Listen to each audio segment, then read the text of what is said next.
Welcome to Thursday Night Knives. I'm Bob DeMarco. Coming up, Spyderco reveal number 9, a whole bunch of knives in the state of the collection. And what is your all-time favorite knife design? And who are your favorite all-time knife designers? Now, this is a very hard question. I understand that. I'm not asking for definitives, and no one is holding a gun to your head, hopefully. Certainly not about this question, anyway.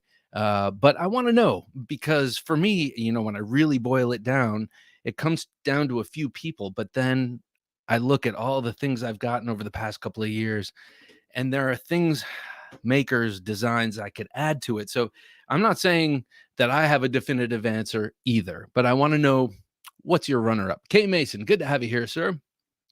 Pleasure to have you. Excuse me for a moment.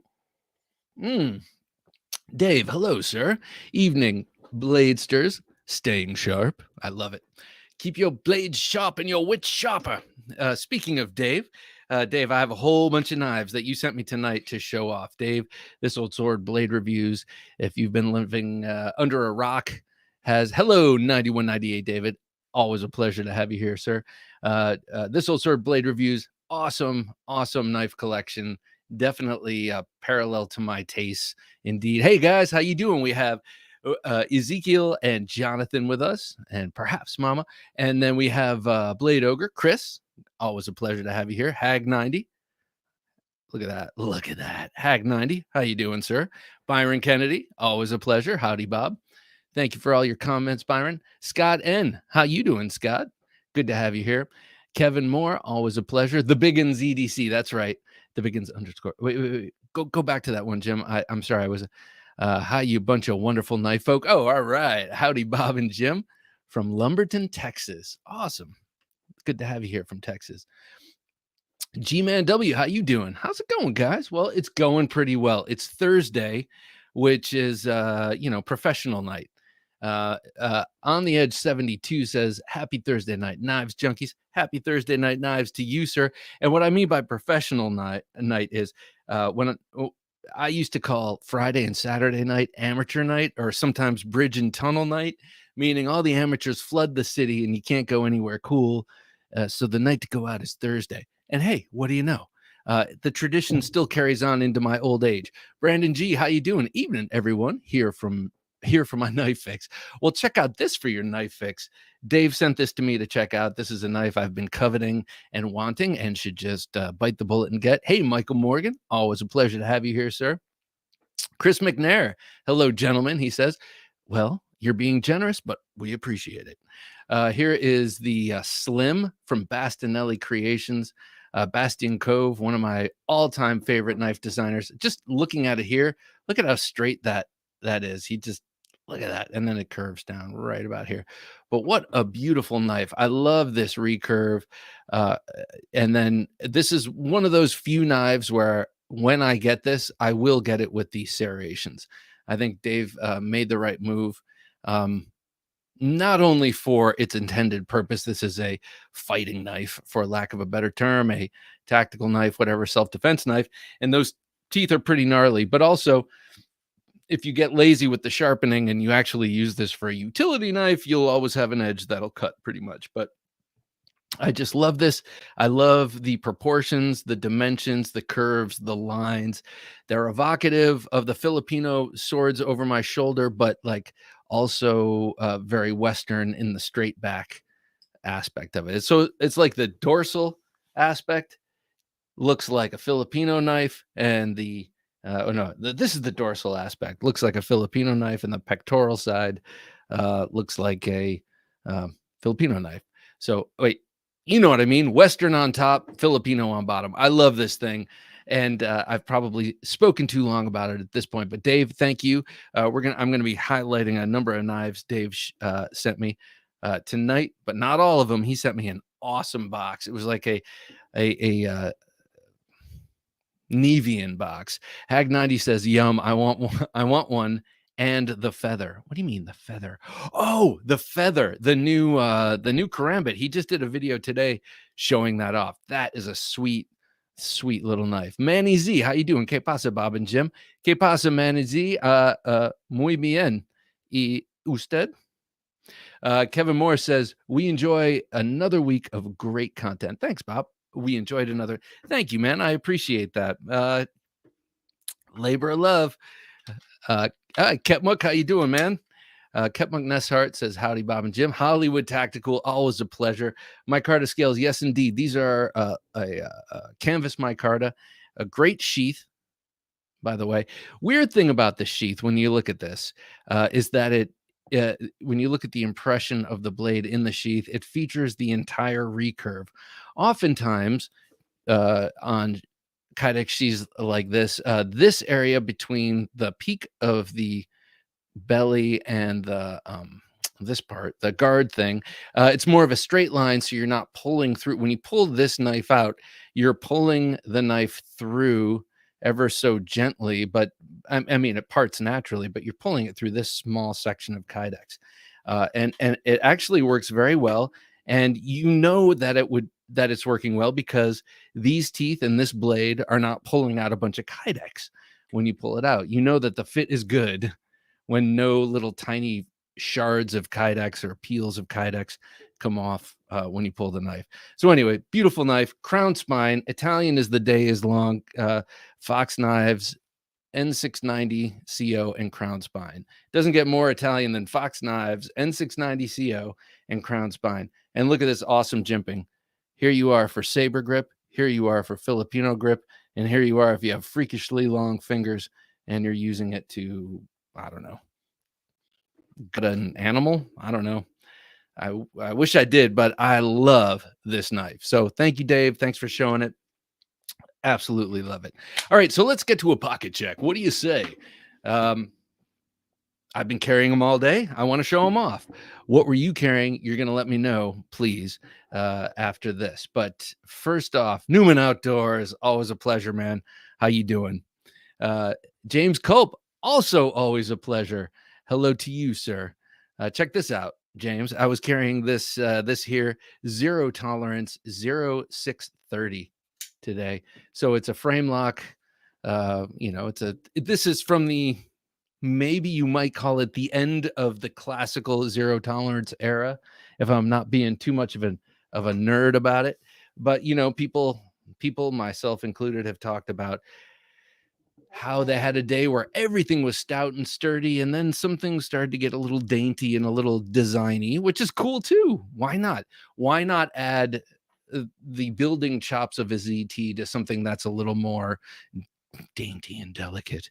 But I prefer these kind of knives. And of course, this is an Ernest Emerson design. Hag90 says, I always wonder why makers choose sandwich versus taco. Taco is so much more streamlined for carry. PY does have a great sheath. Others kind of big. Yeah, well, here's the thing. When you get a Bastinelli, if you get a Fox Bastinelli just off of a website or whatever, you're going to get the Fox sheath. If you get the knife custom, like this, I got the Anomaly. I wanted his cord wrap. I wanted that, burgundy. And so this is not the Fox sheath. This is his sheath. And it is awesome. And I've seen the other Anomaly sheaths, and I don't know that they're not awesome, but I know that he made this one. So maybe that's the way to go. Maybe you need to spend another $100 to get a good sheath. Just kidding. Nick Martino says, well, happy Thursday night knives, fellow knife junkies. Thank you, sir. And a good one to you, Nick Martino. Always a pleasure. Tops and White River both doing amazing sheath. Oh, they do. They do. So does well, geez. So, well, I'm going to get to this later, but Black Rock Knives does awesome sheaths. A lot of great sheaths. BGM does nice sheaths too. Anyway, let me finish with this. 0630. I have an aftermarket linen micarta scales. How do you tell the difference between linen and canvas? It's the coarseness of the weave. The one on top, of course, here, let's get this so it focuses. One on top is canvas. You can see that weave readily. It is larger. You can feel it. And then here, linen, just like, this is the difference between canvas that you paint on and linen that you wear to a beach wedding. You know what I mean? We all have that linen suit or two or three that we wore to that Bahamas wedding. Remember that crazy lost weekend? Well, that's what this micarta is made of. And you really feel it. It's like it gets wet. It gets other people talk about it getting bloody, like through like when you're opening up an animal. I don't have that experience, but that even with something as slippery as viscera, micarta holds fast. So I like that. I like knowing that that's there. For me, it's not so much viscera as it is just wet hands. I'm likely to pick up and use a knife when my hands are wet. James Moore, good to have you here, sir. Hello, Bob and I'm sorry, I put myself first. So typical of me. Hello, Jim and Bob and everyone else. How may I be of service? You may put a couple of those fancy ass knives in a priority box and send them my way, sir. No, I'm just kidding.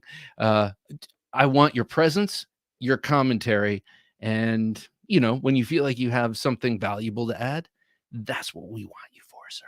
That's President Merkin Muffley, ladies and gentlemen. Nick Martino, think about it before it goes on a pox. Yeah. Yeah.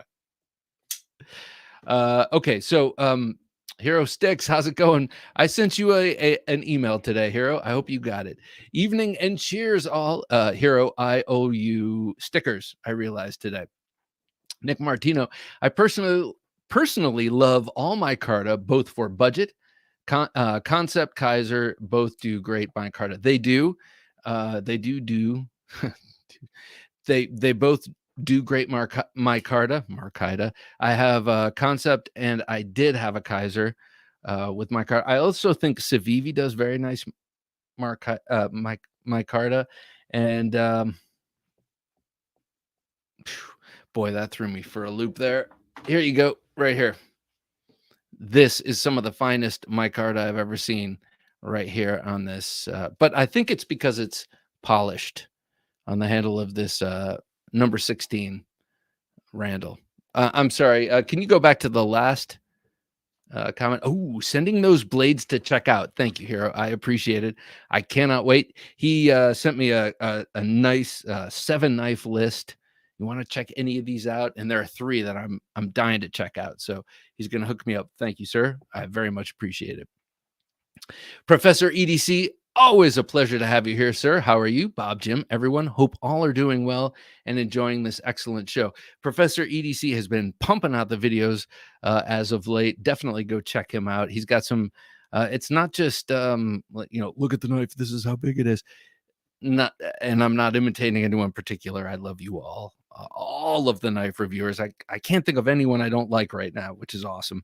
But Professor really talks about interesting stuff while he's talking and examining knives. So definitely check him out.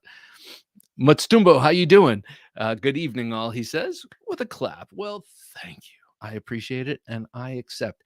D-Bass, always a pleasure. Good evening, Bob, Jim, and everyone. Good evening, D-Bass. Good to have you here.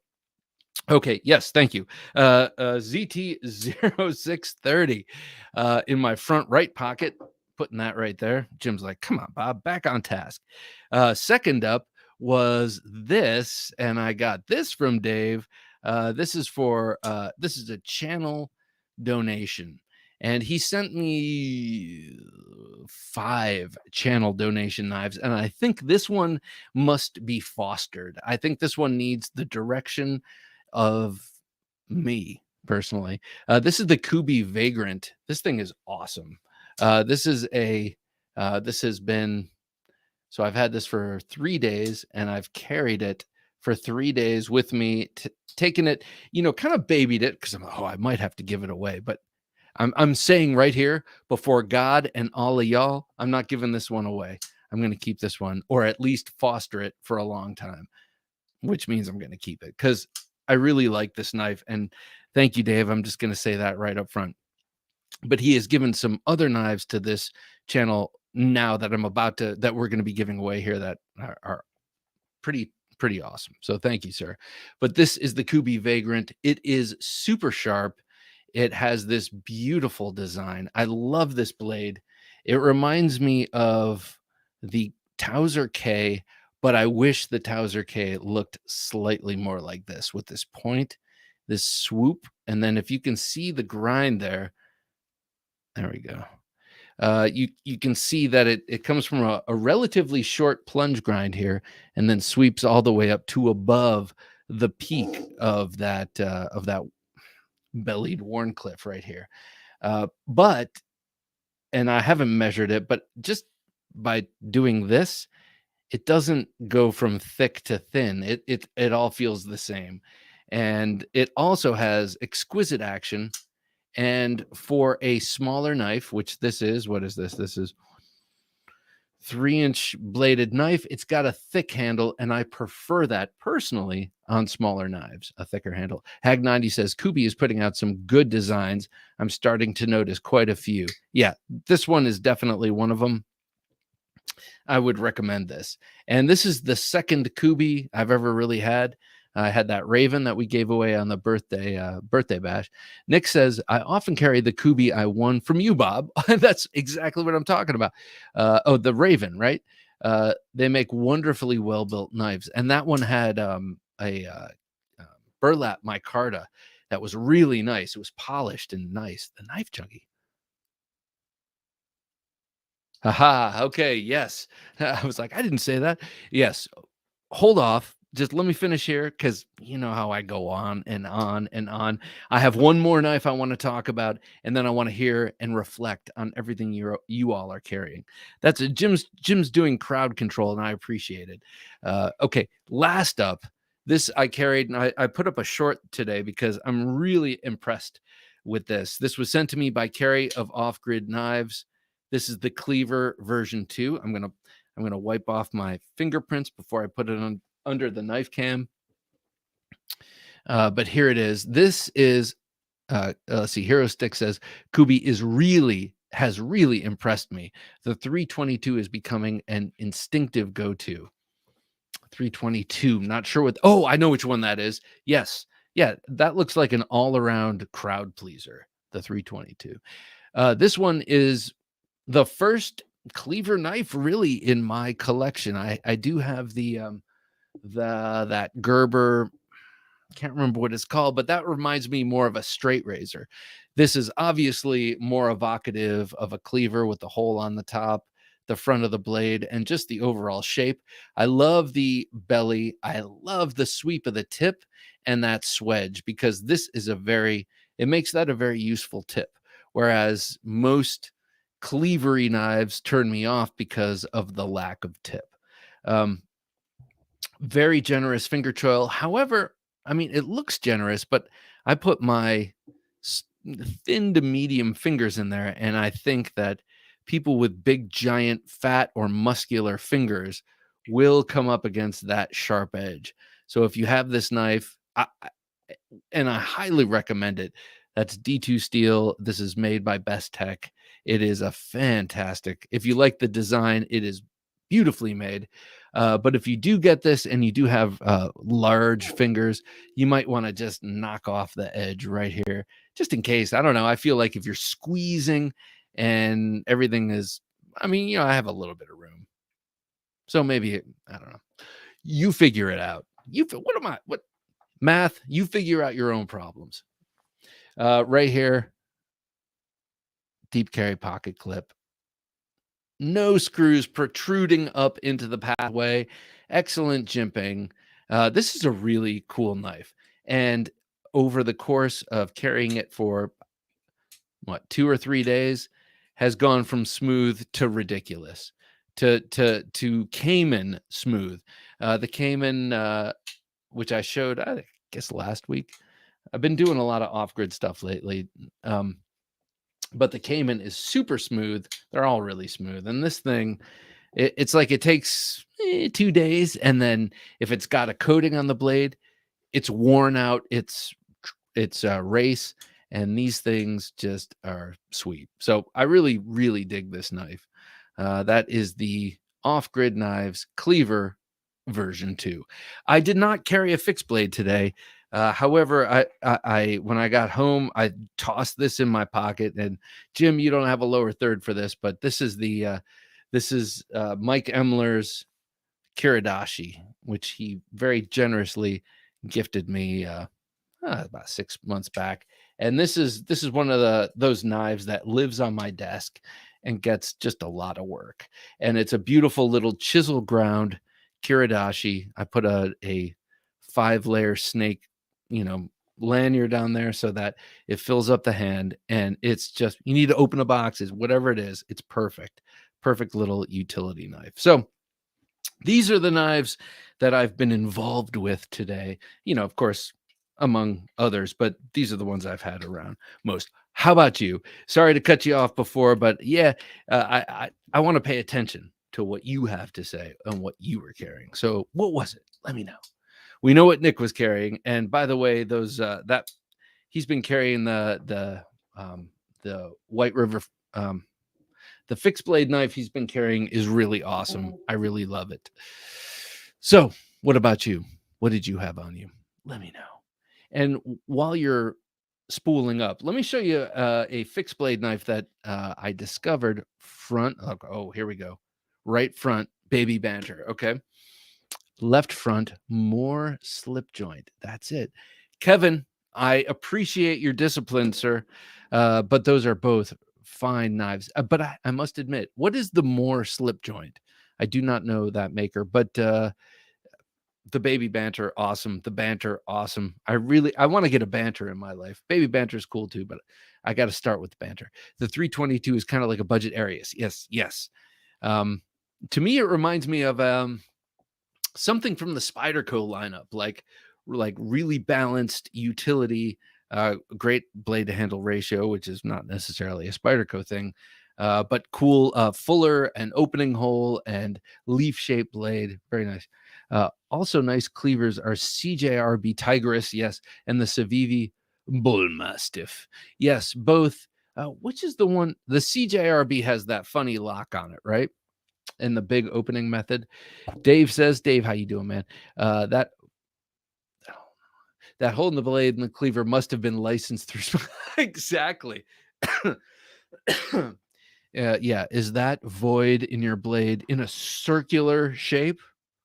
You owe us money. Yeah, I know. I was wondering about that too. And actually was talking to a maker who will be on the show this coming Sunday about using the circular opening method. And he was just like, yeah, they haven't reached out to me. They're pretty cool. So he's not worried about it. But I hear what you're saying, Dave. It's a circle.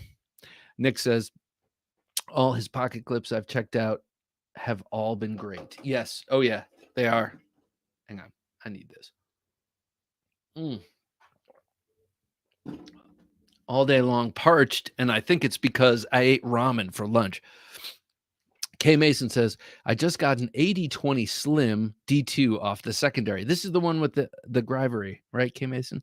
There is some lock stick. I cleaned it off a bit of gunk, dry pencil on the lock face, but still it's sticking a bit. Ideas on an 80-20? Huh. I don't even know. I don't have any idea. Let's see. So the pencil didn't work. I mean, I guess I would say try Sharpie, but then I would say try out their warranty, see, because that's weird. I have this, I have the 20.5, and then at Blade Show, I flipped a bunch of them, not only at the Demco booth, but from people that, I bumped into, and have never experienced lock stick with this. So maybe it's a warranty issue, maybe it's a chance to see how they deal with that. Sorry to hear about that. I think it's hopeless. No, I'm just kidding. Of course. Check them out. They're the coolest. Snuz says, hey, fellas, just stopping by for a minute, hitting that like button and saying hello before work. Thank you, Snuz. I appreciate it, man. Great to have you. And I hope you have a fine and productive evening at work. Big Staff 0819, We Elementum. First of all, thank you for showing up, sir. And a We Elementum, a fine choice. I got my wife for Christmas the We Elementum. You know how they have a million versions. I got her the one with the black blade. This is what I wanted myself. So, I mean, this is what we do, right? I got her the one with the black blade and the ebony wood handle scales. And it's so nice. I mean, it just feels good in the hand and it looks beautiful. At first, you think it's all black and then you're like, black. Ooh, you just see the dark, dark, dark brown from the ebony, and it's nice. On the edge, Shirogorov F3NS purple fat carbon. Did you win this? I mean, this is exactly what Jared Neve is giving away from Mr. Wonderful. Blade Ogre says, carrying the Tor Merchant, Medford Smooth Criminal, sweet Bastinelli Mako, sweet Gavco Thresher, awesome, and the Pena Bronco. Man alive, that is awesome. When you walk around with a case, with a box, thunk, you sit down at work, put down your case, open it. I like it. You know I respect that carry. 5 knives. I like it. Ed has the Kaiser Megatherium and the QSP Penguin in blue micarta. That is a tasteful yet ready for anything kind of and also pretty unique carry. That Megatherium is a cool knife, and everything he does is pretty cool and out there. Blame Dexter, how you doing, man? Kaiser Mini Sheepdog, excellent choice. Too small for me, and that's saying something because I have small hands, but I'm waiting to get dull. I'm waiting for it to get dull because I'm practicing sharpening on it with a few strops and stones. Very nice. That mini sheepdog. Oh, we gave away a big regular size sheepdog here. That one was awesome. That was one of those cleavers that maybe I could forgive. It's not having a nice sharp point. This I like because, you know, you feel like in a pinch, you could stick it in something and not have to apply too much pressure. Say if you're going through thick plastic or whatever, because it's got a nice point. Nick says, I love all fixed blades. I'm with you. But have been into smaller 4 and under. How about this, Nick? How about this for EDC?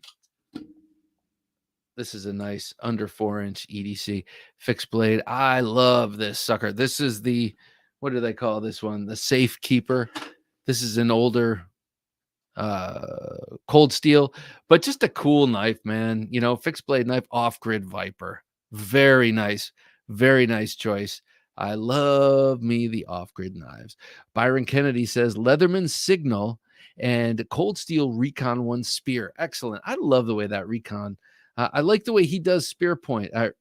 Lynn Thompson designed spear points. I do like the Voyager spear point too. And ordinarily, not such a spear point guy, but man, I like those. James Culp says, today I carried the CRKT home front, nice, and the CRKT endorser. You know, okay, I don't remember what the endorser is. I remember it being cool, but I remember thinking, endorser? What the hell kind of a name is that for a knife?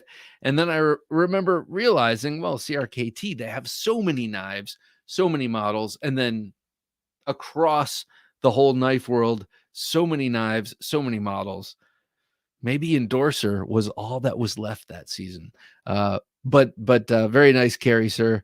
Barry Hicks says QSP Penguin tie frag pattern. Very nice. I knew there was a QSP Penguin, but I didn't in tie, but I didn't know there was a frag pattern. That's awesome. Max the Maker, how you doing? Update the broken Hogue RSK spring. Oh, okay. Thank you. They got the knife back to me in less than 2 weeks, and all is looking good. Okay. All right. So if you don't know, Max the Maker broke one of the Omega style springs in his Hogue Deca and sent it to Hogue in less than 2 weeks. He got it back. All good to go. We know Hogue is awesome from their gun grips, and then we know Hogue is awesome from their last 12 years of knife making. And now we know that Hogue is really awesome about standing behind their work. So we appreciate that.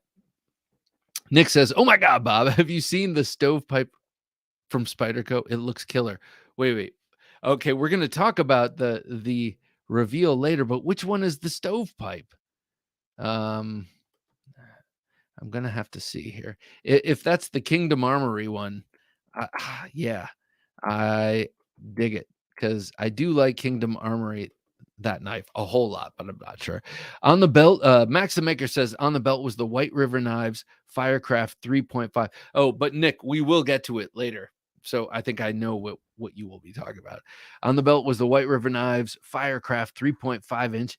In the pocket was the Kaiser Swayback. I dig that. Both used to cut up a box. So was the White River Knives used to break it down macro, and then the Kaiser used to micro, or were you just trying both to see which performed better?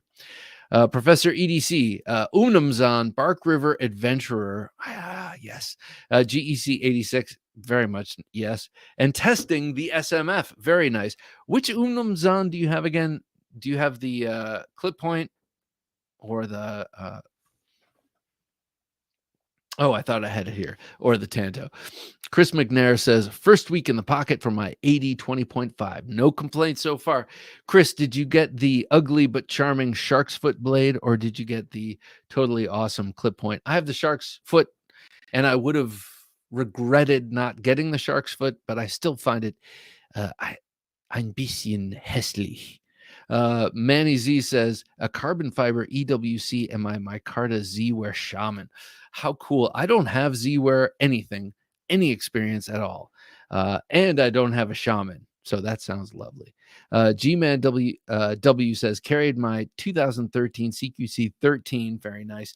I have my CQC 13 is from 2013, and all I could find then was a serrated, half serrated, but it's awesome.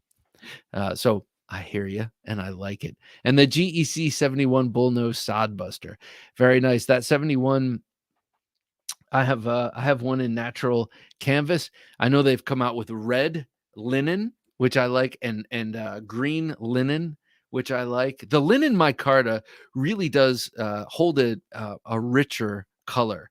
I think with the canvas micarta, you have just naturally from the thickness of the weave of the material, you have larger voids, which means more epoxy, which means white, just that white color. So sometimes linen is nice to have. 9198 David says, crazy, same issues with my 80/20 Slim. Really? Huh. That's interesting. I wonder if they're having issues with their overseas manufacturer, their Taiwan manufacturer. K Mason says, carried the Sage 5 LW lightweight in M4 mint colored scales. I like that. I've seen that around. And by around, I mean, on my screen. So not around at all. More of a rectangle and this small. But I have seen that, and it is charming. Michael Morgan says, cold steel airlight drop point, case copper lock clip point. Love the copper lock, especially the CV versions. Is yours CV or that they're surgical steel? Front right pocket, blue baby banter. Left front, more slip joint. Oh yeah. But I did order petrified fish beluga today and a blue micarta scales. Lovely. All right. Got to get one of those. Dave sent me a petrified fish. We're not going to show it off tonight, but every one that I've touched, which is only 2 actually, they're awesome, man. They do very high quality knives. Bobby 357 says, first of all, hello, sir. Good to have you here. Just ordered my Chavez Redención Street, or Redención. How do you pronounce that? Street a few minutes ago. Right on. That's awesome. That means you ordered it. If it was just a few minutes ago, you ordered it while watching the show, which makes me feel good. Hawaii Knife and Gear. Good to have you here, man. Hey, everyone, he says. Well, it's a pleasure. I like your little symbol there, man. Carried my Medford Praetorian T and PM3 in M390. Very nice. Did you know that you rhymed? Dave says, I use the new KPL Heavy for lock stick. Oh, particularly when present on the Cogents. So that's knife pivot lube heavy. They come in, I think, 3 weights. Dave, is that right? The heavy, I think that's what I have, or maybe I have the medium for lock stick. Really? Because whenever I've put oil on regular lock stick, but I'm not saying knife pivot lube, but just regular oil, like mineral oil on lock stick from titanium, it hasn't worked for me. But knife pivot lube is different, and B, it might work differently here. Deacon says non-flipper XM and a Walther PPS. Ooh, that sounds cool. That's Deacon. And by Walther, you mean PPS like James Bond gun? Or is that a PPK? Knives Fast, KC, how you doing? Migaron Centurion 2, Tempest Knives Mach 51. That's his own knife. A very cool knife. And the Finch Cherry Bomb. That Cherry Bomb is cool. Do you see the swayback they have? That thing looks awesome. They have it in a like a faux abalone. I'm assuming it's faux. That snake wood, which I love, and a white smooth bone. And I think white smooth bone, they should always make one in white smooth bone. Whatever their knife is, do it in white smooth bone. It'll sell immediately. That's kind of how it is in the slip joint world. And right? Am I right about that? And that's kind of what a lot of collectors see as the pinnacle. If you do your white smooth bone right, that looks so good. And the Finch knives are awesome. Nick, oh my God, I've been hunting down older model knives no longer being made. There's kind of a thrill to hunting them down. Recently yes, I agree. You got the 0566, awesome knife. I had it with, I think it was black G10 scales. It was assist, and I de-assisted it for a while, and it worked great. Just a beautiful knife. D-Bass, I was carrying my XM18 today. A good choice, sir. I just added a little bit of flair to it. I added a titanium silver-coated skull on the pocket filler. It looks sweet. I love that, man. These things... Whoa. Sorry. These knives offer so much opportunity for enhancement. This one in particular has been through the mill with me, and I finally got it exactly how I want it. And I could always do other things if I wanted blue standoffs or, you can just keep going to make these your own to great expense. But, if you're willing to do that, you can. And, I am, and obviously a lot of us are. Brandon G says, hello, Brandon. Good to have you here, man. AD 20.5, Chris Reeve knives, small Sabenza Insingo. I love that Insingo blade. And a Bussy skeleton key. I don't hear enough about Bussy. I feel like they are very out of the loop in terms of social media. I never see YouTube videos on Bussy knives. I never, I follow them on Instagram, and I feel like their posts are few and far between. And they have like Zephynet. Is it? No. Well, what is? They have no. What is it called? They have their own steel, a proprietary steel. They have been well known in the fixed blade and the hunting and the tactical fixed blade knife world for a long time. And they're still kind of a mystery. God damn it. Where are you, Bussy? What's up? I've sent them messages. Please, come on my show. I want to talk to you. But I don't know. Bussy, cool choice. And, the choice of what's his name on Walking Dead for the first, 5 seasons or something like that. So it's got to be good. Ketmuk says, I've got a bug out in my pocket and an Acta Non-Verba P22 on my belt. And of course, an Eldris. Ketmuk always has an Eldris. So how do you like the Acta Non-Verba on your belt? Because I know, or Acta Non-Verba. I know you as more of an outdoorsy knife guy. And I know Acta Non-Verba as more slick. So I'm curious how you like it. Blame Dexter says, I'm going to be negative for a minute, but speaking of knife designs, I'm not very impressed with the new knives coming from CRKT, Benchmade, Spyderco, and Kershaw at the minute. All right, Blame Dexter. So are you talking specifically about the 2022 knives that we've seen so far? Because CRKT has shown off their scat of knives. They have a lot of custom maker collaborations, which I always like. That's what I like CRKT for instance.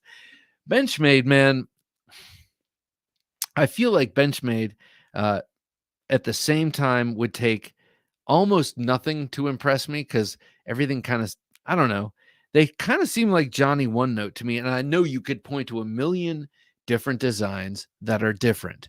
I, I but for some reason, Benchmade is Johnny One Note to me. So it would take a lot for them to impress me, or maybe not that much. Maybe all they have to do is deviate from whatever rut they're in, at least in my mind, to impress me. And I'm sure they're really interested in that.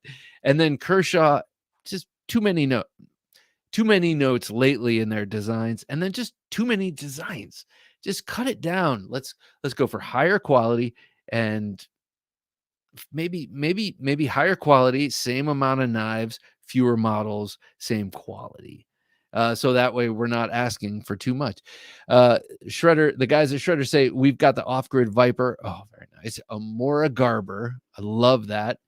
Even though I don't have one, I've been admiring them from afar. I love Mora knives. And a sweet M-Tech fixed blade that Big Red gave to Ezekiel. Very cool. I'm interested because M-Tech has spotty reputation, but they have a lot of really cool designs, and I cannot believe that all of them are deserving of a spotty reputation. So I'd love to see that. I know Cutlery Lover, who's one of my favorites, excuse me, Jeff, one of my all-time favorites, he's spoken positively about M-Tech knives numerous times, and he knows what the hell he's talking about. Mike Flamian, excuse me, how you doing? Today was for fixed. Oh, I got this out just for you because I saw that comment. Where is it? Is it this? Is this what you were carrying today? And the folder was the Hoback Quayback. If so, Mike, you're my new hero because anyone who walks around with this super sweet knife. This is the 16, the Randall Model 16. It's got the number 1 blade and kind of the number 14. Well, it's the number 16 handle, the dive knife handle, but it's got the fighter blade. I think that's pretty damn cool. That's a great knife to carry around. And of course, the Quayback is also awesome. I had that here on loan for a short while from Blade Freak, which I appreciated. So classy carry, man. What can I say? Scott N, how you doing? Started the day with a Cold Steel Recon Tanto, also nice carry, and finished with pre-loved Giant Mouse Clyde and MBK EZC. That's a nice knife, that EZC. I like that a lot. Giant Mouse, never touched a Giant Mouse. Not because I have an aversion, but I haven't had the opportunity nor the gumption to seek one out, but I do like the way they look from afar for sure. Buddha Flash says, good evening, Buddha Flash. Carried my Benchmade full-sized Adamas in crew wear. Love that full-sized Adamas. And then the way they contoured the handles of the new smaller Adamas almost makes it tempting, but I mean, I don't want an Adamas in 3.25. James says, speaking of spear points, my favorite small knife design may be Trevor Berger's EXK Plus liner lock with a spear point blade, of course, based on a design by his dad, Fred and Mike. Oh, how cool. And Mike Skellum. That is cool. You know, I'm always talking about the family connection in knife making, and I love that. Something about knives, maybe one of the things about knives that we love are how they can be passed on. They are things that will quite clearly outlast. I mean, this thing will quite clearly outlast this thing. And there's something fascinating about that, I think. And so maybe that concept lends to that idea. I don't know. Maybe not. Maybe I'm just going off at the mouth. Professor EDC says, K Mason, totally agree. That harpoon is so comfy for different grips. So that's reaching all the way up there and pushing your thumb into it. Boss Bavak, how you doing, sir? Hey, Bob, had my Medford 187. I love the 187 RPM in my pocket of my Tom Ford suit. I also love Tom Ford suits. Yeah.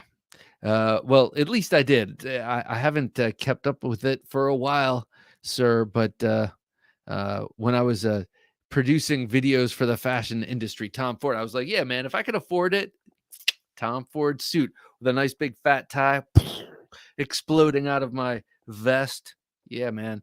And some sweet pocket knife. But a Medford.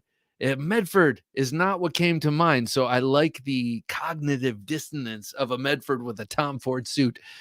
I'm fascinated. On the edge, I had a Bussy custom shop Mojo 25th anniversary a few years back, and it's one I regret selling big time. Man, that's like Dave selling off that Terzuola fixed blade. Sorry, Dave, I had to. I know he regrets that too. And it's like I know someday one or more of the knives that I've sold in the pursuit of another knife will come back to haunt me, like it has Dave and like it has you, sir. So I'm swimming in the same waters. What can I say? Ketmuk says that Acta non verba is marked as an outdoor knife. Just came in today, so the jury is still out. Outdoor. Okay, so Ketmuk, I guess what I was getting at is that the lines are so sleek and simple, and it kind of looks stylish, right? And I don't think of that as a, well, I don't know, whatever. I'm interested. I love that company, or the one that I've handled was awesome, and I like their designs. All right, God, it's exhausting trying to explain myself to myself. Big Big Perm, how you doing, man? Infi is the Bussy proprietary steel, and I don't know if that's how you pronounce it, but thank you. That's what I was going for. That's cool. Nick says, I have an M-Tech from my childhood. My second actual knives I bought as a kid was an M-Tech 7-inch Tanto. I love it. Still have it. Okay, so I gave a bunch of early knives. Like I had a big survival knife from not Fury. Shit. One of those like 80s mall ninja knife shop. It was a really nice big. I gave it to my cousin. Now I always kick myself. I wish I had that thing still. So Ezekiel, mark my words, sir. Don't get rid of anything. You're a young man. Don't get rid of anything. And by the time you're my age in 40 years, you're going to be like, wow, I'm so glad I didn't get rid of that ancient whatever it was. So don't do it. Oh, but I'm sorry, Jim, can you go back so I can address his actual comment? Happy Thursday Night Knives, KF Boston. Good to have you here, sir. M-Tech is definitely budget, and I've had a few that were junk, but I've also had some great fixed blades that have held up for years under $40. I totally believe it because it's probably in some inferior steel, but we all know pretty much that on the whole, most inferior steels that you're going to find on most knives are acceptable. They might not be great, but they're acceptable. 420 HC from Buck, that works great for me for a little while, and then you strap it up, but it drops quickly. So, you know. James says, TJ Schwartz hit it out of the park with the design of the Koenig Arius. No doubt. I really like TJ Schwartz's design. I love the Overland, and he had that Overland fixed blade that he's making right now is really cool. And I think Nick Shabazz just did a review of it, which I haven't checked out, but it's a beautiful fixed blade version of the Overland knife that he's done some customs of, and that he had KT do. Awesome. And then he did that knife. I asked him what his most proud design, what design he was most proud of. He has one that he put together without any screws or anything, and I can't remember what it's called, but awesome stuff. A Therapeutic Edge. Hey, Peter, how you doing? I hate selling knives. It pains me, but it has to be done. Yeah, I'm thinking it has to be done in a purging sort of way, because I can't do it in a regular drip kind of way. Like I pretend I'm going to, like, okay, well, I have to jump on the Microtech Bravo, which I haven't done yet, and I want to. And so I should sell this, which I won't do, so that I can get it. But I want to get the knife first, make sure that it doesn't go away in the interim, and then I'll sell the knife. I get both in hand, and then I'm like, well, I can't sell them. They're brothers. They're together. or whatever. My mind just goes through loops of justification, and I've built up a system of justification that works really well. Shredder says, ha ha ha, great advice, Bob. Well, thank you. I do appreciate it. D-Bass, $10. Bob, any must-have knives coming out in 2022? If not, what knife company are you most excited for in 2022? I gotta say, all right, this is just off the top of my head, and I'm gonna go with Vero Engineering. I gotta say, D-Bass, I want to get another Vero Engineering knife in my life because it's over there. It's getting packaged. Here's a spoiler, Dave. You've got the Synapse coming to you with a couple of other knives to check out. But I love the Synapse. It's such an awesome knife, and it's a 3-inch or 3.25-inch blade. So it's I want the XL. I want to check that one out, and it has been offered up, and not to buy, but to check out, which I will. Thank you very much, and. So I think Vero Engineering is a knife right off the top of my head, knife company. I want to see what else he comes up with. I think Joseph Vero is a very, very thorough designer, and I love his aesthetic. And then having one of his knives, I love the build. So I think that's what it is for me. In terms of production, or not production, but folding knives, fixed blade knives. I want to see what Stroop Knives does this year. Stroop Knives had him on the show recently, and then got this for Christmas from my wife. It's his TU2. I've been calling it the TU3 erroneously recently, but this guy is very cool. I think his designs are compelling, and he's motivated, and he lives in Fort Bragg, and he's tied into a community, and he knows Daniel Winkler, and so I am interested to see where Stroop Knives goes in 2022 if we're talking about small custom makers. Bus Bavak says having a Macallan 15-year-old and listening to Bob, perfect Thursday evening. Lovely, man. That see the kind of class I attract to my show. I appreciate it. Nick EDCer says, hey everyone, carried the Techno 2, Manix 2, Malga 6. What the hell is that? And the concept wedge with fat carbon scales. Wedge. That's funny. I used to, when I was 12 years old and thought by the time I was 25, I'd be driving a Lamborghini, I designed cars. And then I have a very funny friend, still a close friend of mine, and he designed a car, and it was a joke. And he said, look, you can call this the DeMarco brick. And it was brick shaped. And I don't know, for some reason, that just reminded me of that. K Mason said, Nick Martino, Bussy Blades are a husband and wife operation, I believe. Great work.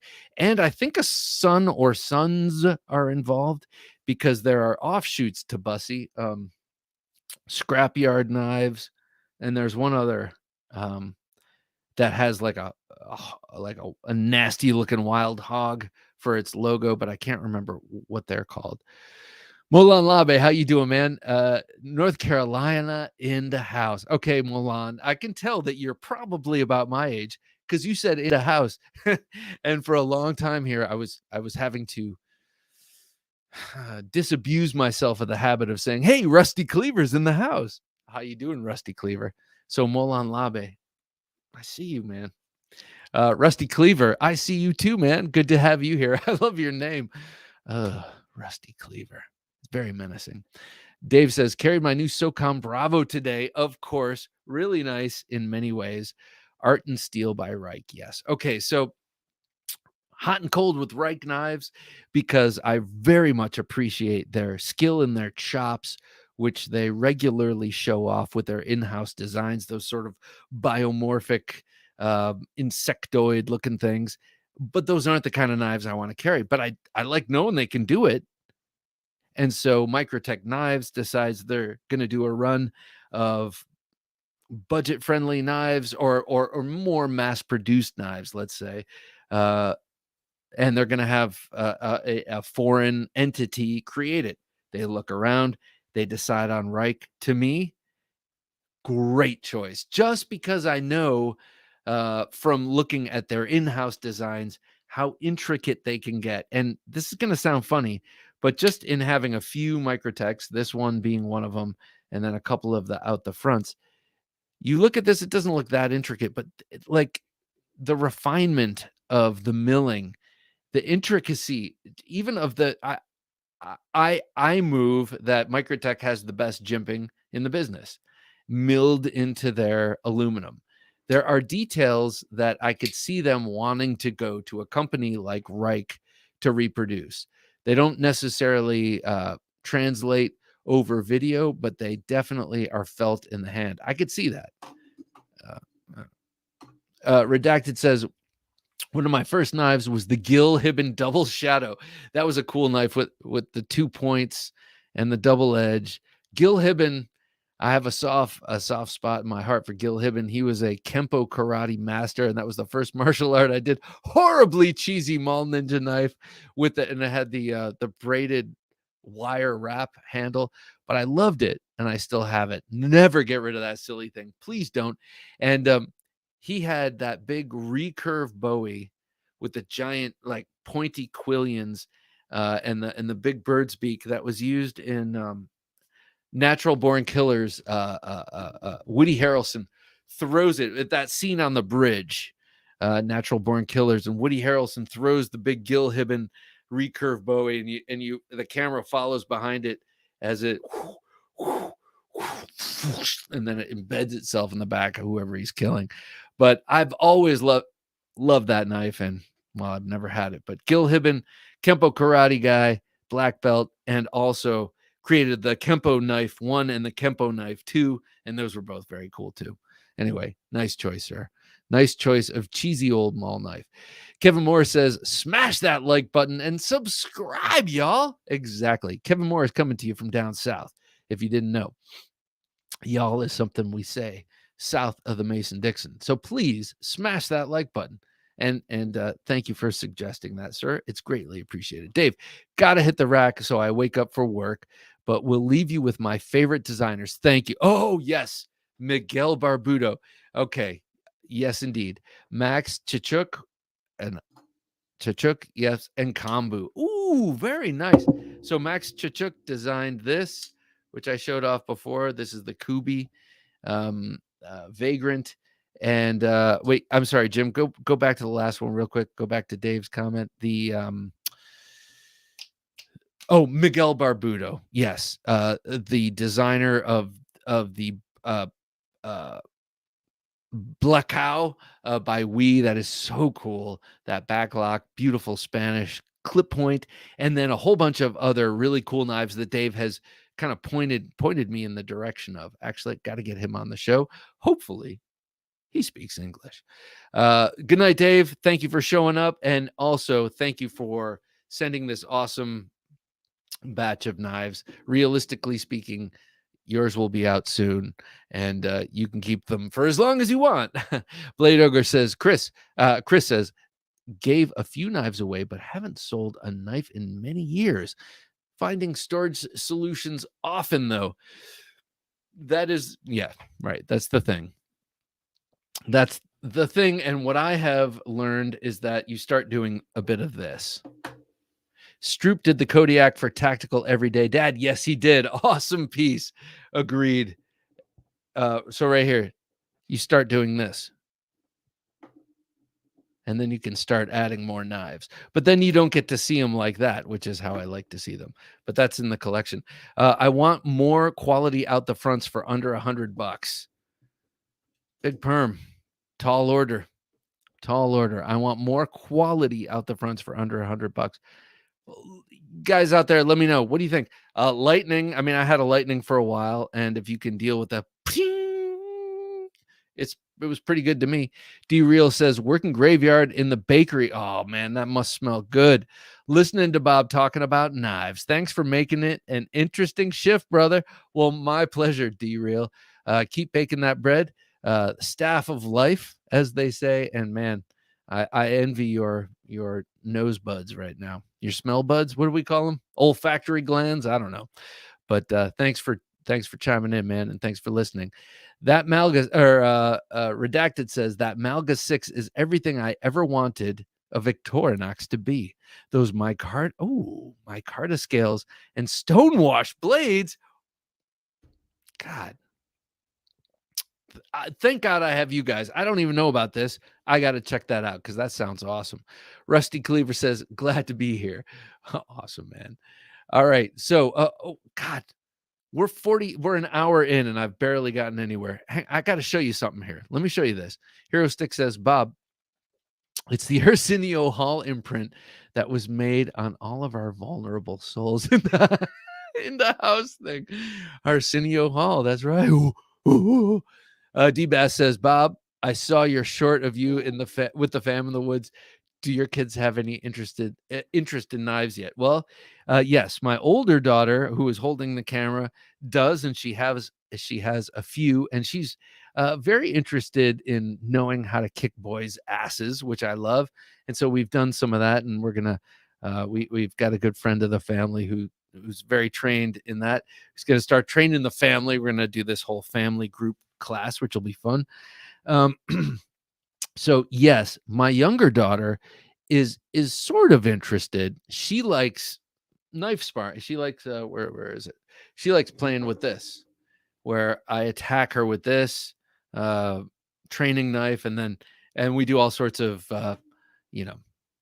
wrestling with it, and sometimes I let her win because apparently if you don't let the weaker one win at least a third of the time, they lose interest and they walk away. So, sometimes she gets the best of me. Other times, I get realistic with her, but she does not like to be wrapped up. My other daughter, if I wrap her up in some sort of, hold or something, she'll start like pinching me or jabbing me. My other daughter's like, I gotta go to the bathroom or something. And so I'm trying to disabuse her of that, but whatever. In Brazil, if you're claustrophobic, they wrap you up in a freaking carpet and leave you there until claustrophobia isn't a thing. I'm not going to do that. But anyway, this is the thing I want to show you. Wait, Chris says, my favorite designers are Tony Bose, Bastinelli, Liang Ma, and Rick Hinderer. Yes, all awesome. I can't argue with any of those. And if I had to pick one of them,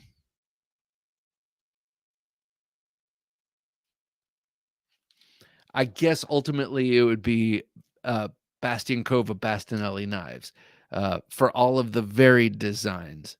But for the innovation, Rick Hinderer. All right, so here we go. This is what we're giving away for the Gentleman Junkie giveaway. And this came to us from Dave, This Old Sword Blade Reviews. This is a shielded knife, but check this out. It comes in this nice nylon Cordura case. But this is the knife. It's called the Tranchodon.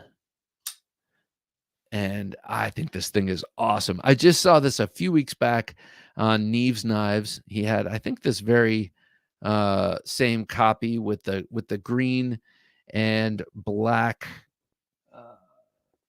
contoured it looks like carbon fiber, man. I got to look at the box. It looks like carbon fiber, black and green, sculpted with all sorts of little gription points all along the way. Nice jimping. But to me, the star of the show is this absolutely gorgeous blade. I love this blade. What am I going to call it? I'm going to call it a modified bellied Wharncliffe. Modified because of all this action here. Bellied because of this action here, Wharncliffe because of the overall shape, this and that. But this thing is awesome. Who the hell is shielding knives, man? Where did they come from making such this is what's happening. I feel like an old man being passed up by technology. What the hell is this email stuff? What are you talking about? It's like every other day there's a new company that's like, what? Shielded knives? Who are you and how do you get to make this? It's a very nice knife. and it's a company I heard of 6 weeks ago. So there you have it.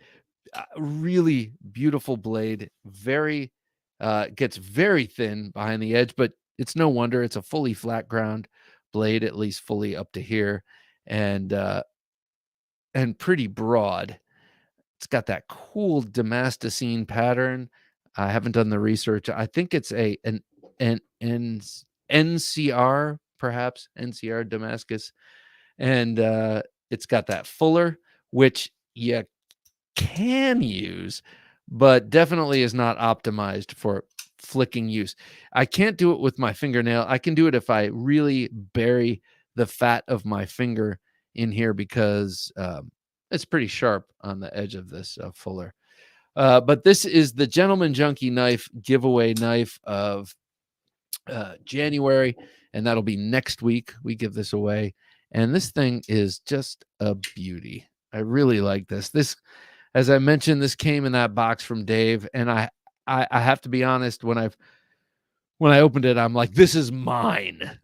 Like I became this really well, I don't know. I just became a me beast, and I was like, God, that this one's mine.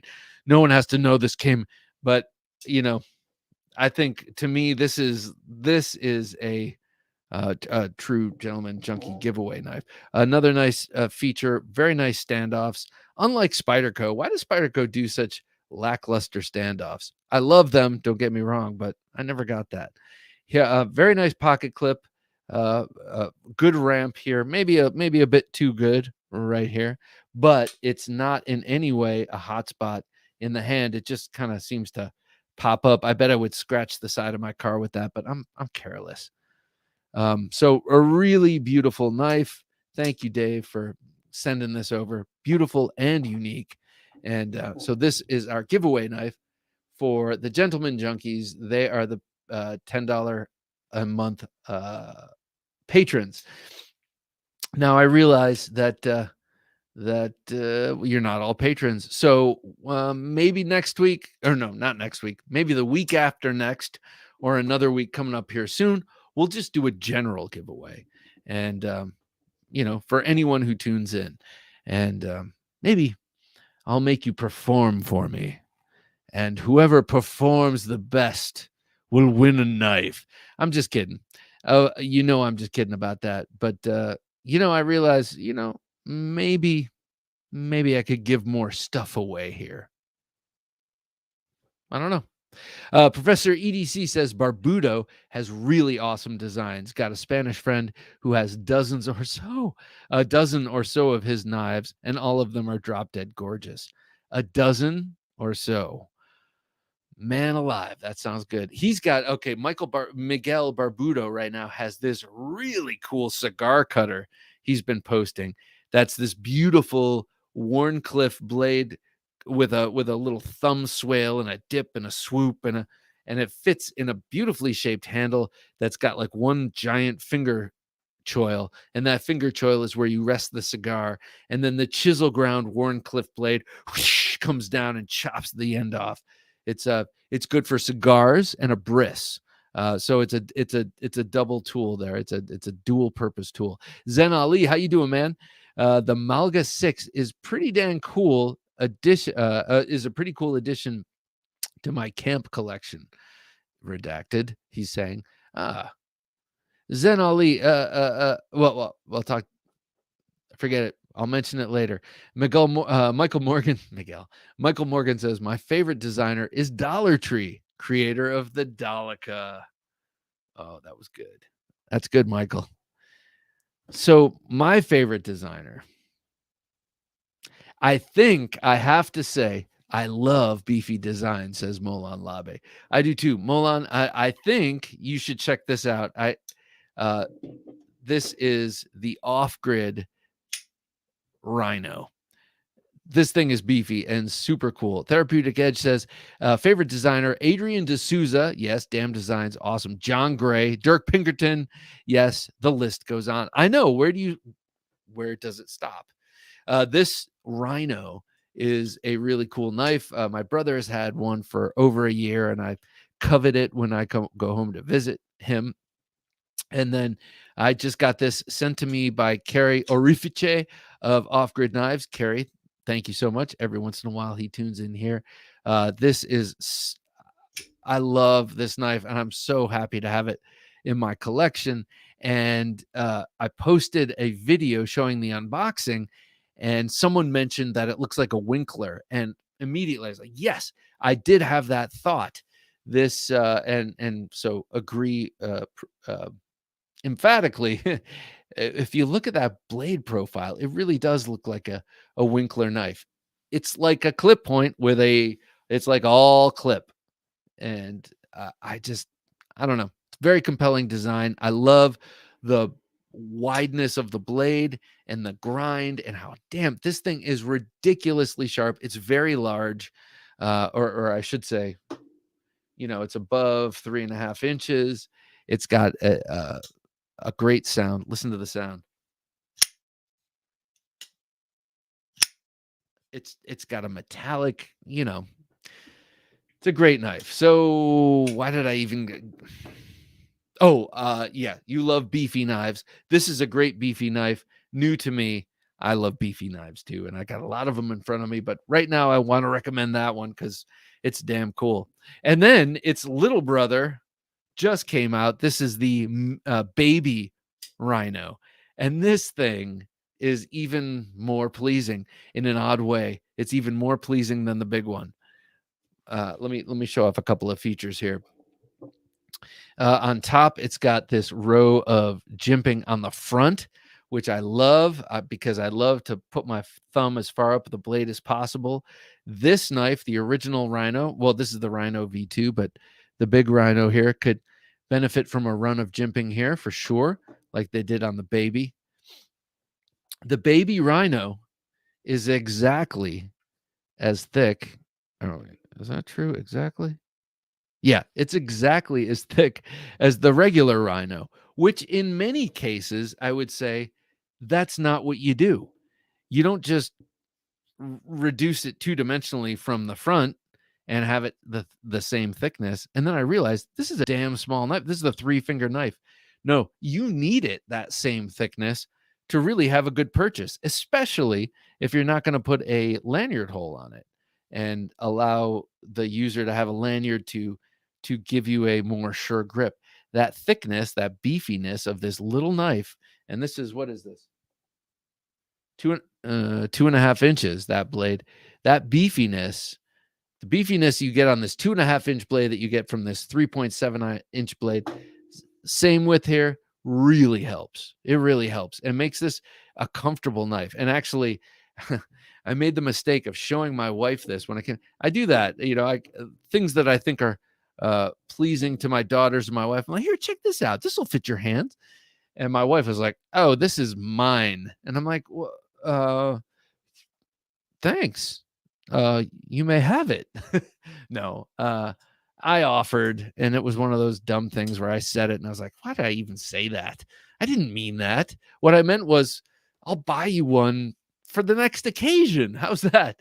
Just kidding. It's going to her, but I got to do my video first. So in the meantime, I'm going to enjoy it, and I'm going to enjoy that beautiful gray, it's not sculpted, but gray milled G10, and it's matching titanium nitride coated blade.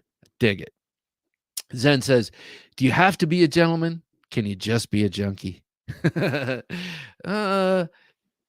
You gotta be both, man. But Zen, I've met you in person, and I can confirm that you are a gentleman indeed. So I think you're eligible. Molan Labe says, Molan Labe NC, I'm sorry, I haven't read your whole name. Can anyone enter or only Patreon? Okay, so for that knife that I showed off, that's just Patreon.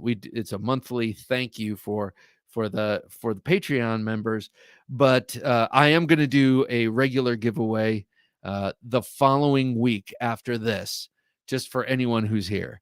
And Jim and I will figure out how to do this. Maybe we'll do a wheel. And maybe we'll do it where everyone who's here at a certain time gets put on the wheel. Jim's like, no, that's a lot of work. I don't know what he's saying, but we'll figure out a way to do a live giveaway just for anyone who's here. Anyone who's here, not next week, but the week after, and give away something cool. JN says, hey, fellow knife enjoyers. Well, JN, good to have you here, man. Always a pleasure. Dan has some interesting knives he's shown here before. So these are the off-grid. Oh, wait. And then I wanted to show this. Another. Oops. God, this is bad when I hit that. Okay, so this other knife from off-grid I want to show off. This thing is shockingly useful. Zen says, my newest all-time favorite is the Viper Turn by Fabrizio Silvestrelli. Oh my God, what a beautiful name. Fabrizio Silvestrelli. I don't know that name or knife, but I got to write that down. Jim, can you back it up one just so I can? Silvestrelli.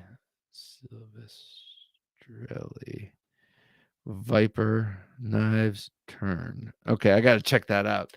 That sounds pretty cool. And of course, I think that because of the name. My favorite designer is Jelly Jerry, says Rusty Cleaver. Does tons of stuff for Tucson Knives. Michael Morgan, figured you for a Bastinelli guy, Bob. I am a Bastinelli guy. Big time, man. Well, I mentioned out of those 4 that were mentioned earlier, definitely. But here's the thing. I have so many Demko knives of all different designs, his takes of different ethnographic weapons, his combined with audaciously large knives he's designed, combined with his innovation and the innovation he's put in. It might have to be Andrew Demko, if I'm being honest. But also there is Ernest Emerson, who is like a millimeter away from first, if not first. There are others. Pocket Knife Reviews say, oh, it's Shane. How you doing, man?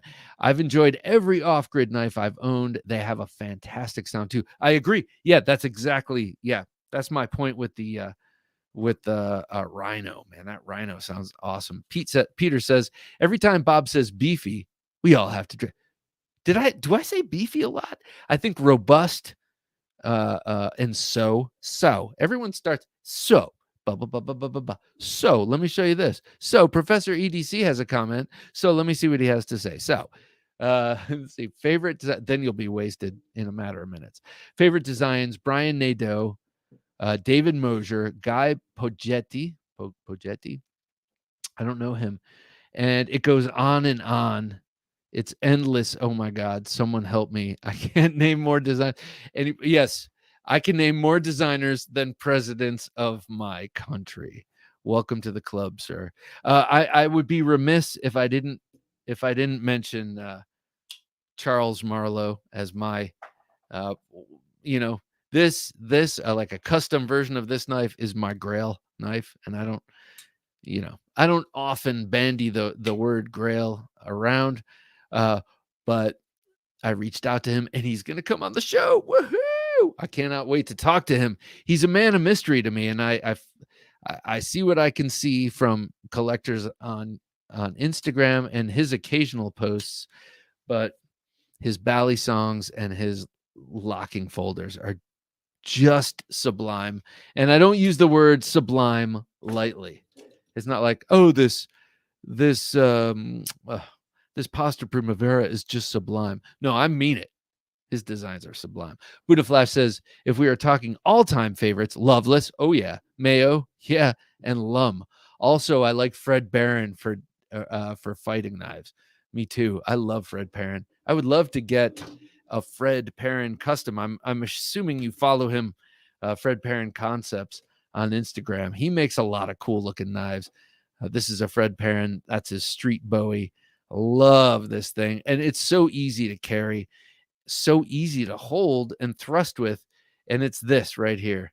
And this is a Bowie take on a very traditional French fighting knife, which I can't remember what they're called, but when you look at old drawings and examples of them, they look like culinary knives, which is unsurprising, where the guard is this, the guard is actually the blade, the end of the blade, ricasso, uh, as it meets the thinness of the handle.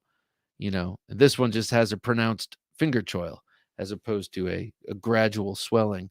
But those French fighting knives are just really cool, and that's the tradition that Fred Perrin comes out of. So that's long for, hey, I appreciate your answer. Byron says, favorite blade designers, makers, J.A. Lone Wolf. Okay. I think you just recommended him to me. Jake Hoback, oh yes. Steve Ryan, hell yeah. And Dennis Tyrell. And he's another one you just recommended I check out. And I reached out to him. His stuff is amazing.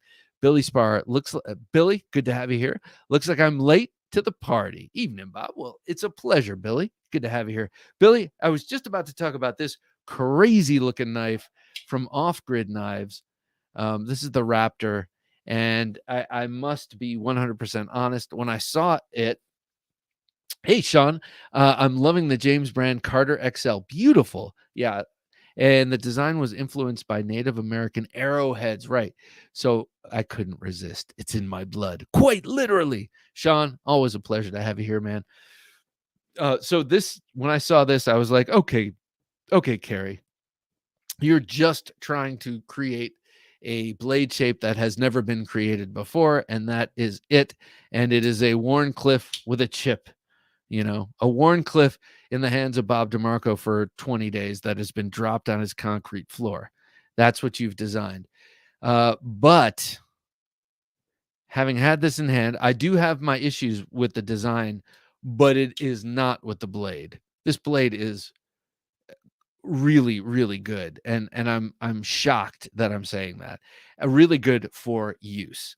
And I'm going to make a video showing all the different uses that this is actually, like, this weird ass blade shape is actually very efficient and good for. And there are a number of them. So I'm going to do a video on that. That's in the offing. I do have some issues with the flipper tab. I think that's an inelegant design there. You have this part here that, protrusion at the front finger guard part of the handle, but the flipper tab doesn't match in any way. I can see that when you close it, it kind of needs to be as tall as it is. So it's going to protrude, and it can't, I was thinking, well, you should make the flipper tab exactly match that. So when you open it, you don't see it. And that on this side, it's a small thing, but in measuring it out, it wouldn't work that way. But still, this could be as wide as this, and that would be, and still have it dangle down. So I have a few issues. It's not so ergonomically friendly to me. It ends up being a 3-finger knife, just like the where the hell is it? Just like the Rhino, the small Rhino. But it's a much bigger knife. So ergonomically might have its issues, but that blade shape is innovative, and it has a hell of a lot of uses. And many of them, almost all of them, are utility, but it would also be nasty tactically. Jim, can you go back to the last, and by tactically, I mean in a fight, if you had to thrust this or slash at someone with this, that tip is nasty. It is really nasty. Julian Williams says, Julian Williams, good to have you here, sir. I like Ken Onion's designs, especially the old ZTs. Yes, I do too.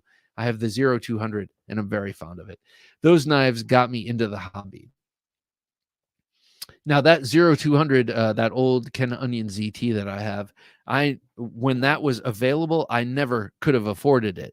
My brother could and did and bought it and had it for years. And once when I was admiring it, he was like, you have it, go ahead. I was like, man, with older brothers like you, a man can go far.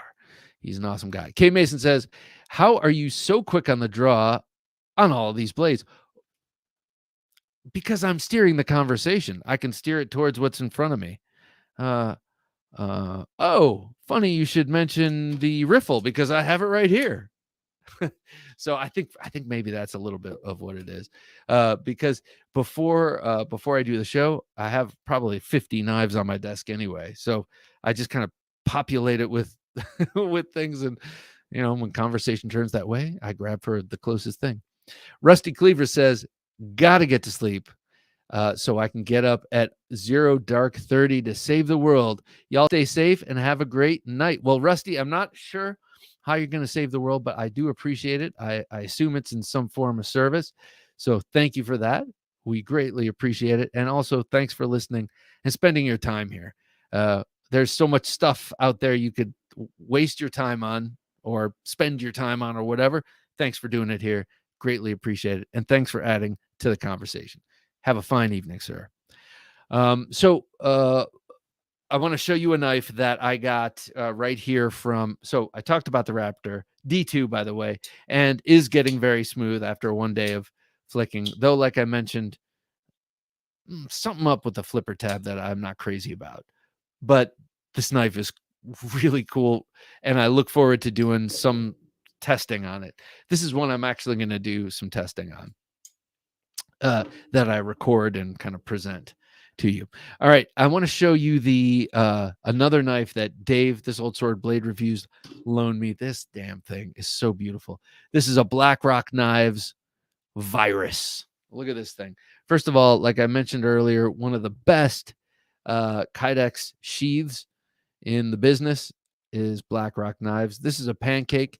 And the one complaint I have about Pancake, someone was mentioning before, how do you decide between Pancake and Taco? Pancake or Taco seems so much more friendly to carry, and I must agree with you, sir.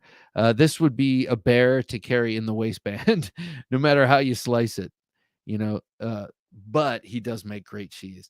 Look at this thing. Look at this knife. Todd Carr, Andrew Demko, gotta be one of my favorite designer makers.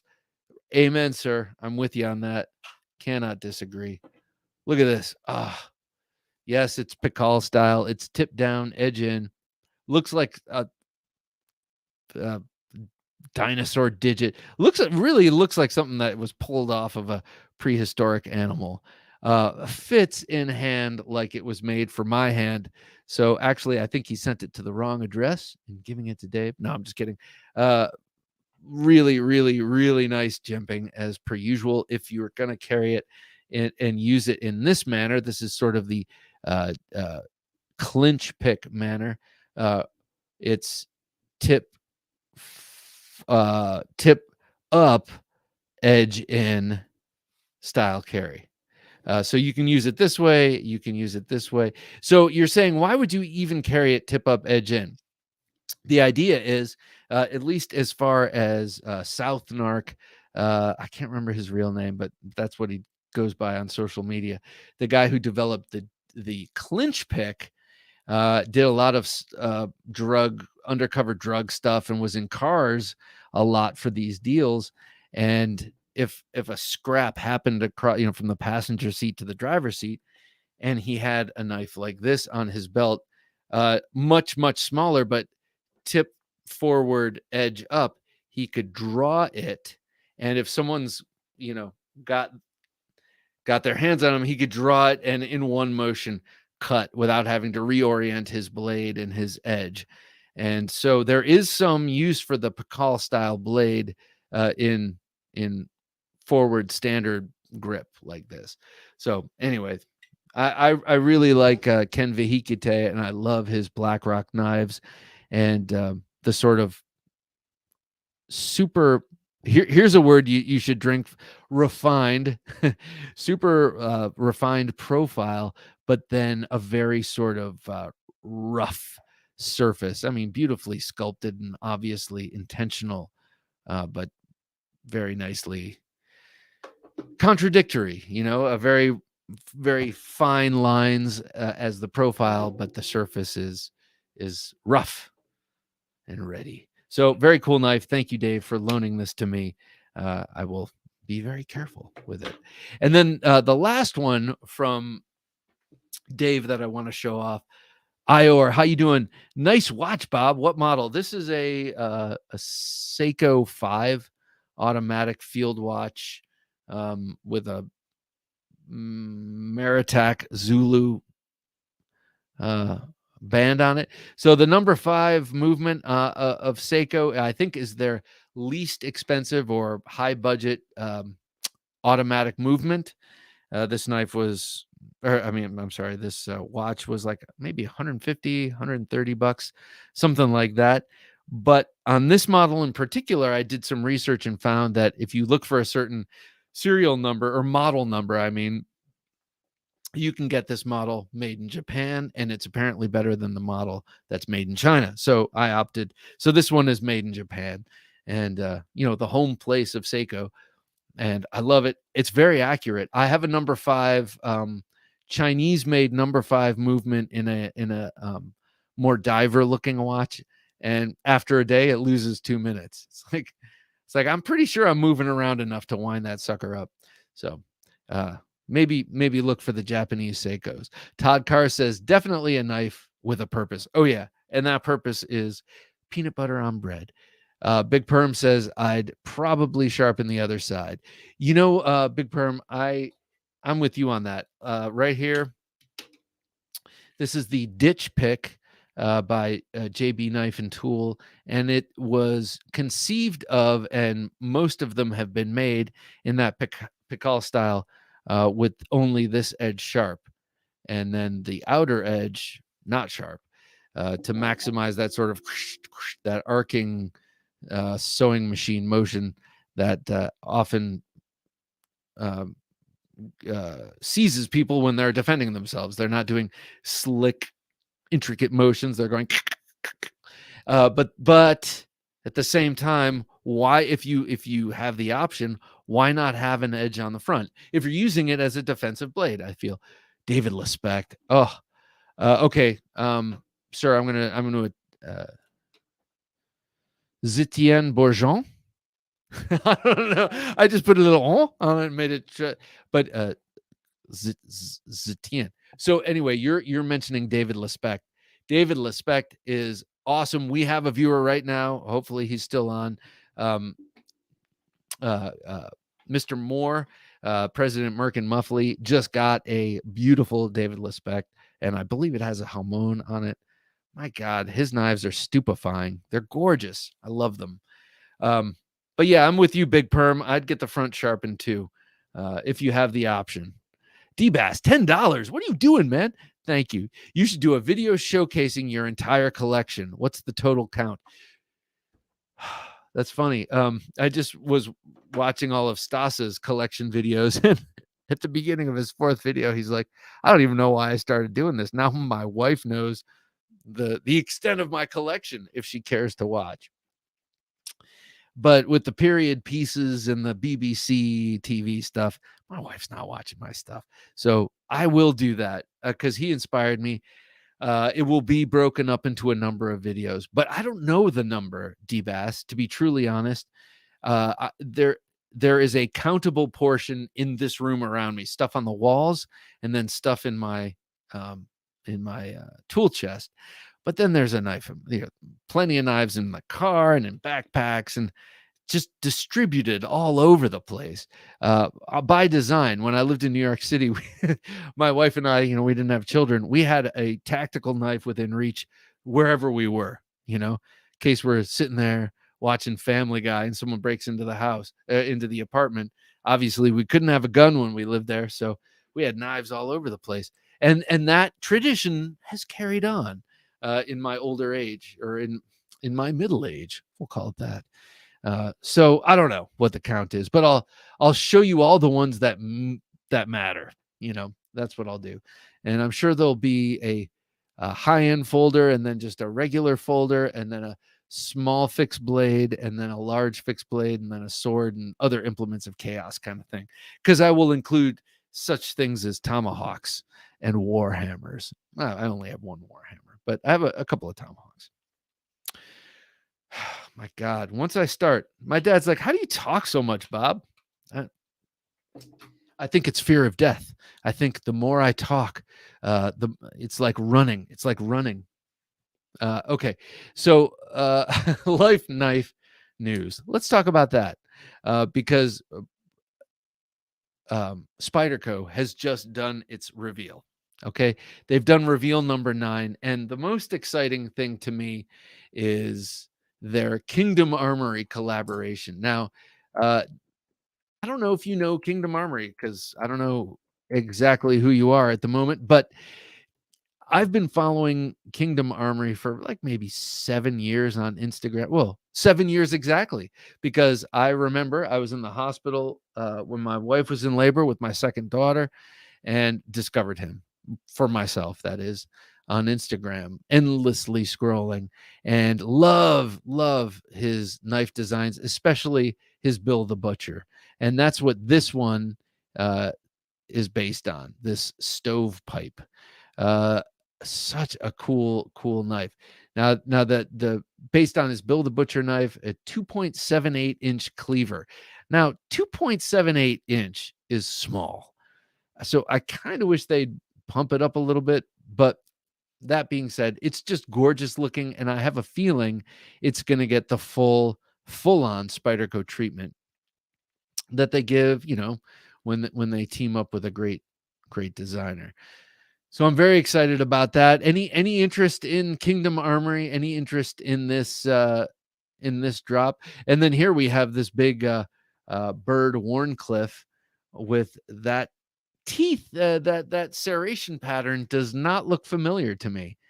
I don't know if it's just the picture. When I was looking at this earlier, I zoomed in. It looks like a different pattern of serrations, getting the plain and serrated Warncliffe option. Yeah, I don't know. Maybe I'm wrong, but that doesn't look like the Spidey Edge serrations. But here we go. Ooh. Love that Yo Jumbo. And this thing here, the Stretch 2XL, that is pretty sweet. You got the Angelica. You've got, what are these? Persistence. And here are all your bird models.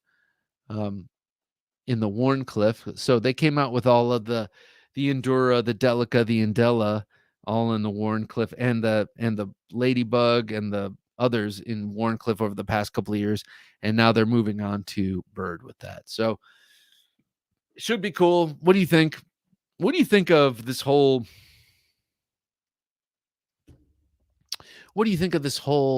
reveal thing? Does it work for you? I think it works for me. I am not a huge I'm not always like jamming looking for Spyderco stuff. But when they come out with a reveal like this and it's got 3 really interesting knives, I'm like, yeah, that's kind of a cool way to do it, because as they had experienced and observed and then adjusted from, they saw people getting excited and then losing excitement as it took time for those things to come to market. K Mason says, Bob, how long have you been collecting? This is forever, really. I say forever, since I was a kid, for sure.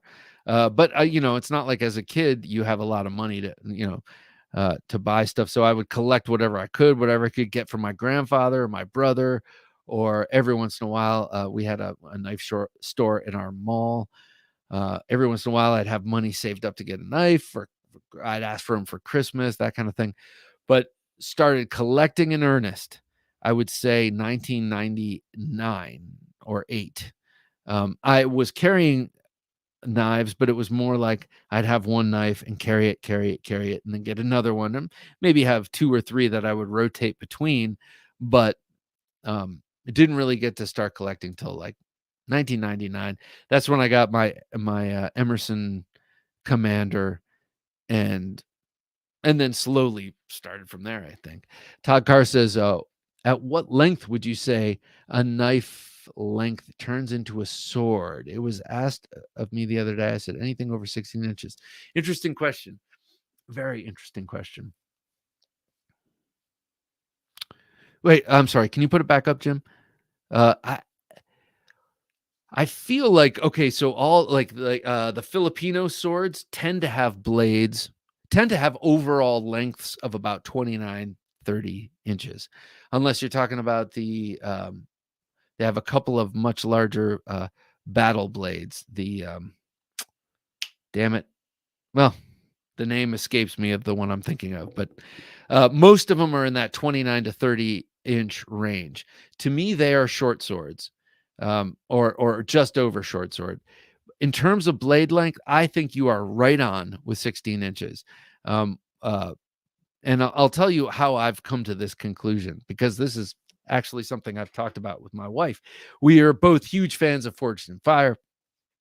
Oftentimes in the first challenge, they'll say, make a signature knife in your signature style with a blade 13 to 16 inches. I'm like, God damn, that's huge. Like, I don't, that's a big ass knife. And I realize they ask them to make it that large because they're doing, they're chopping antlers and they're doing all sorts of crazy stuff with it. You need a little bit of length, so you have the weight and the length behind it to actually test the knives in that way. So I would say over 16 inches. Yeah, you're in short sword territory. And I don't have my, I have a wakizashi upstairs. That's the, you have the katana, the main samurai sword, and then you have the wakizashi. That's the short sword. And then they have the tanto somewhere. But that short sword to me is the classical dimension. I will measure that and come up with a definitive answer. But I really like that question, Todd. Good knife nerd question, man. Yeah. So did I? Yeah, I already showed that off. Okay, well, I just got some exciting news that my Elvia has been finished being Japanese cord wrapped, complete with purple ray skin and black cord wrapping, from a guest we have on, whose podcast is actually featured this week, Josh Mason of Bright for War Knives. And he's always specialized in these modern knives in the Japanese context, and his cord wraps are beautiful, and I can't wait to get that Elvia back. Jim, I'm sorry, bring that comment back if you would. D-Real, my first knife purchased in 2000 is still one of my favorites. Spyderco Kiwi, nice. Bone handle, that's a cool one. I have just a stainless Spyderco Kiwi I gave to my dad. He loves that thing. I have a little leather fob on it. Billy Spar. So this is the one. I keep collie sticks and a karambit under my bed since I'm not very firearm savvy. Man alive, I would not want to get hit with a collie stick. Whether it's rattan or camagong or something like that, one of those hard woods. Just nasty, man. K Mason says, I thought Spyderco wasn't going to do the reveals so early before they drop. So are all of these dropping pretty soon? Yes. Well, that's right. That's the model. So they've decided only when the drop is imminent. That's why it's not a huge. That's why it's not a huge reveal. They're only coming out with a couple at a time, not a couple, a few at a time. So there you have it. You know what? Here's something. I have a really good knife fight topic for tonight, but I don't want to fight this one alone. And we did this last week. I had this one prepared and we passed over it. So I think I'll save the knife fight for another time. That doesn't mean I'm bugging out here now, but I'm looking at my run of show and I want to do this. It's a good one. It's a good one. And it's not a knife versus knife. It's a historical warrior versus another historical warrior. It's kind of like the Knife Junkie version of if Batman were to fight King Kong, who would win, that kind of thing.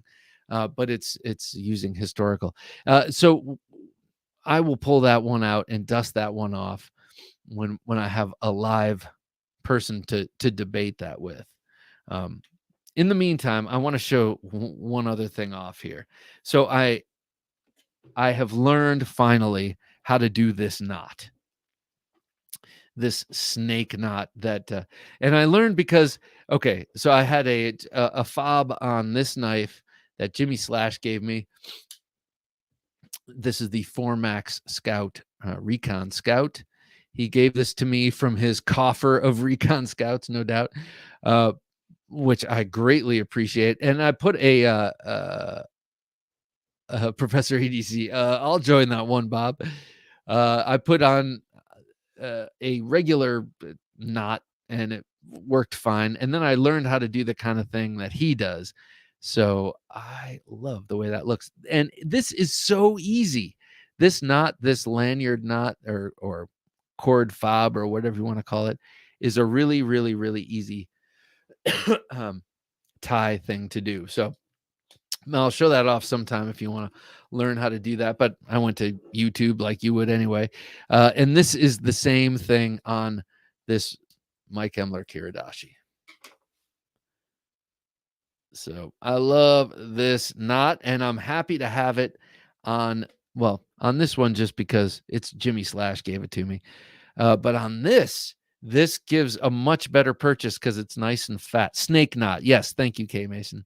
The snake knot offers a much nicer, fatter grip than what I was doing, was to put a knot and a knot and a knot, and you would kind of grip the knots. But this just adds a thickness and a heft that I really appreciate. So I'm glad I learned how to do that little tie. They're kind of fun to do. I like lanyards on some things. I really kind of wish that they had put a lanyard on this little sucker, a lanyard hole, that is. I think I'd really like that. Oh, you know what? I forgot to show one last thing, and then I'm out. But I want to show you one last knife that is so cool. That's also on loan from Dave. Big Perm says, I put a small 2-string monkey fist. That's on a couple of my knives. Yes, a monkey fist. So that's not what I do. I don't think I do a monkey fist, but it's something similar. It's less.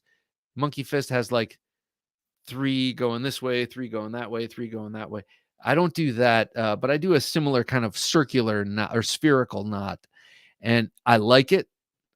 But when I like it as a fob to pull, but when I actually need it to grip, because the handle is so damn small like this, I'm liking this snake knot. Fills the hand. Todd Carr, I do safety lanyards with 2 to 3 Celtic knots on them for positioning. Yes, of grip. Okay, yeah, that's kind of right. I like that. And then you know what else I like? What do they call that? That Turkish thing that people tie, that Turkish knot that goes around that you can use as like a finger guard. Thanks for the great night, Bob and Jim, says On the Edge. Well, thank you, On the Edge. Have a fine evening, sir. Thanks for sticking around and checking this out. I'm going to show off this one last knife, and then I too am a pumpkin. All right, check this out. This is one that Dave sent, and thank him. I know he's not here with us now, but thank him for doing this, because I've always admired this knife, and every time he shows it off, I'm like, oh my God. This is the Fox Bente, and it's designed by Borut Kinchi. I'm sure I did not pronounce that name correctly. And I think he's Israeli, but practices Filipino martial arts. I could be way wrong. So I'm glad Dave is not here to shame me, because I haven't done my research yet. But this thing is just so damn cool. And I don't think it's in production anymore. But I'm a huge fan. Okay. And let's start at the blade. Obviously, that is a beautiful recurve blade. It's got jimping here and all the way down the front, so you can really have your finger way up front, or your thumb way up front for pressure cuts, and that Filipino grip. That's shorthand for thumb up there on the blade. Just a gorgeous blade, very sharp, N690, as you would expect from Fox. But here's a really cool thing. Look at how thinly the swedge is ground. I looked at this and I'm like, they're just begging, they're just asking you to sharpen this by grinding that swedge so thin. Like, what's the point of doing that unless the whole blade doesn't hide in the... Oh, it does. It does hide in the handle. So this is a knife that you can most definitely make double edge, a folder that you can most definitely make double edge. And obviously this is a fighting design, and it would benefit from a double edge. Another cool thing about this knife is that when you close it, the front part of the handle is totally flat, and then you have your glass breaker right here, not on the end. I hate glass breakers right here, because you can't cap the end with your thumb. Yeah, exactly. Could be Filipino practicing Krav Maga. I don't know, but it's the name that makes me think that he's Israeli. Borut. But anyway, you can cap the thumb or cap the pommel with your thumb when the blade is open, or when the blade is closed, you can use it like this and use this as your puño, or as your pain compliance device, or whatever you want to call it. Just a really cool knife. Has these divots in the side of the blade, in the side of the handle, and no, that's not for a bow style fire maker. That is for pivoting from reverse grip to forward grip, so you have a sure purchase there, which is kind of neat. Like the Z-Man on the front end. Z-Man on the front end. I'm not sure what that is. It'll come to me in a minute. I'm quite sure. It's got the standard Benchmade / Emerson 3-hole clip pattern. So Dave put a Lynch clip on here. And here's the one, 2 false notes to this knife. 2 false notes. First one is this. I cannot open it one-handed. Well, I lie. I can if I pinch with both and kind of go through some awkward motions there. It needs to be more easily deployable, one hand or waveable, to fully live up to its fighting pedigree. So it needs to be easier to open.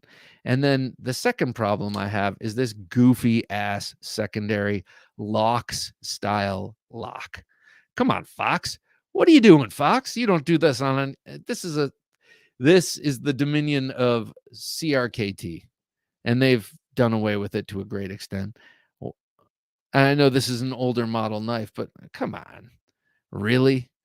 I mean, that, I get it. That lock retards the motion here, but it does not. It does not do anything to improve the ergonomics. It does not do any. It has no reason. There's no way you're going to close this thing. It's hard enough to close on its own. You're not going to close this thing by accident in use. So I say get rid of the lock and make it easier to open, and come back out with this knife.